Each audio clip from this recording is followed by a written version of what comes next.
Welcome. And following is a ELEPHONE C1 Max, and today I'll show you how to insert SIM and SD card into the device. So before we get started, there's one thing that we'll need, which is a SIM eject tool. Now I have one right here from a different device, which is actually too short, so it will not get the tray out.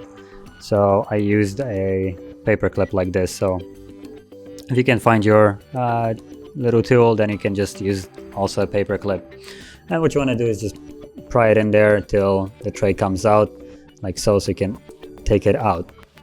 And from here you have space for the SIM card and memory card. So SIM card will go like so, kind of like upside down, with the cutout on the bottom left corner, and the memory card also upside down like this.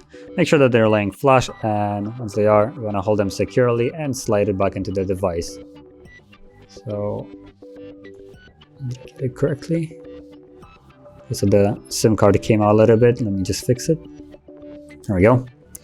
Now it's in there. And you can see that there's the SD card. Okay.